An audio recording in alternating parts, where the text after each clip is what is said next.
Hello guys, welcome to Access Tech Corner episode 2. Me and the still wonderful Matt are about to go into... Today we're going to talk about security. So considering, in light of what's happened recently, the recent DDoS attack, we thought it would make a lot of sense. It's something that everybody's really concerned about. So we're going to go into the pros and cons of security, really give you the rundown on everything security. All right, let's talk about criminals. Cyber criminals, of course. With the recent attack and, an ever mounting amount of data showing that smart home tech is not actually that secure right now. Cyber criminals can do a lot of things now. And one of the main concerns currently is they can come into your house, steal whatever they want or mess with you without ever having to set off the alarm, right? So because of things like smart locks, smart alarms, smart systems, if they hack into you, they can program it so that they can come in there whenever they want, walk out, whether it be 3 a.m., 4 a.m., and there's no alarm and you would never know. And that's very hard to track and also very scary. Yep. And really to drive that further, there's actually been repeated warnings from smart home experts that these new devices definitely are vulnerable. So it's something that we should all be definitely very aware of. Really, like one of the basic things is things like laptops and computers. They're very encrypted. They always have been.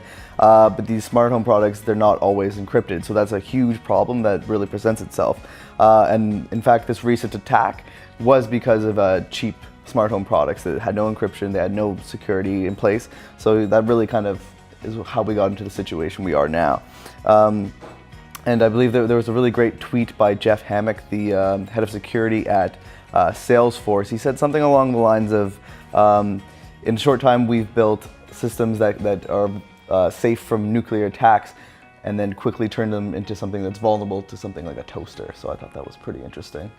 And actually on that note, Intel did a survey regarding everything smart home technology, and then they included a security sector. 92% of people on that survey said they're concerned with security being exposed or a risk.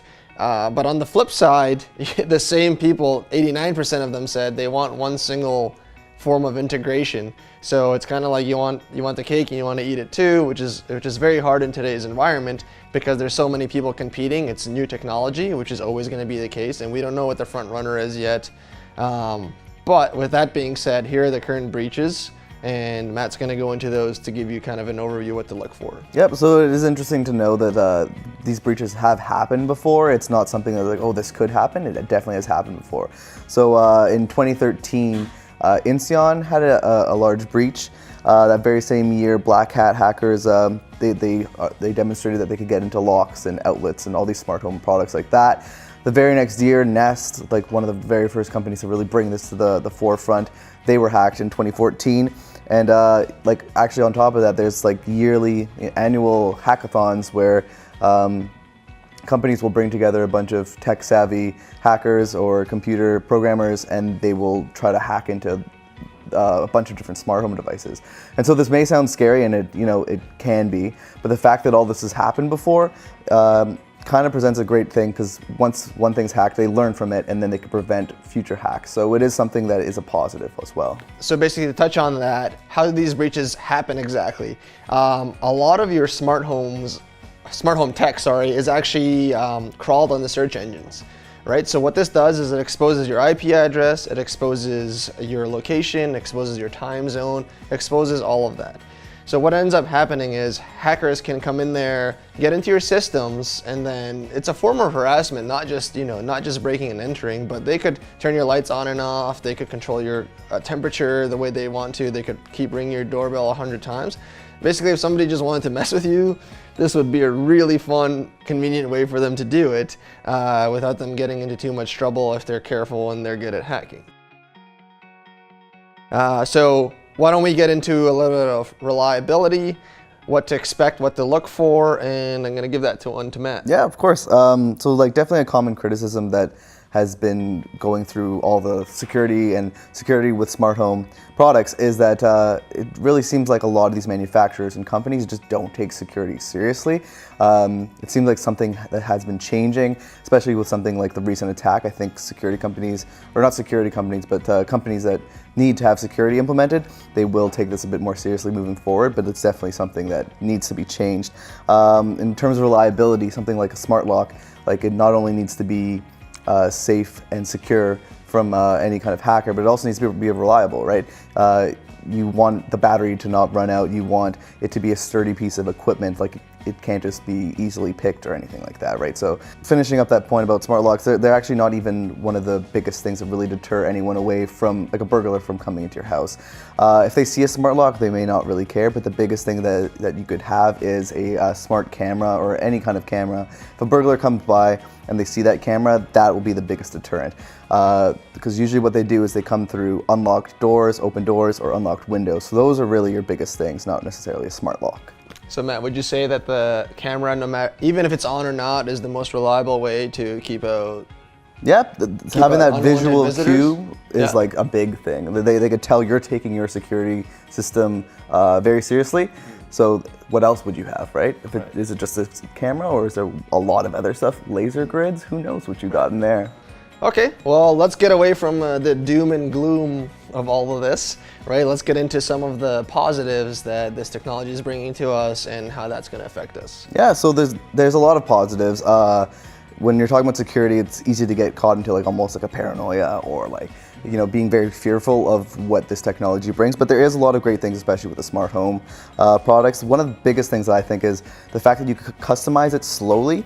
So instead of just having someone coming in and totally redoing your home and having a very expensive ordeal, you can pick, you know, maybe a camera or a lock and slowly build up your security system at the rate that you want to, putting into account the costs and all that.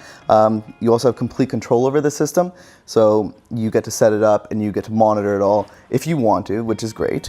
You could also do it all yourself. So instead of having someone to come in, which some people like, but you also have the option to just do it all yourself and save money and pick everything you want and make sure that you know exactly how your system is set up. I think that's pretty powerful.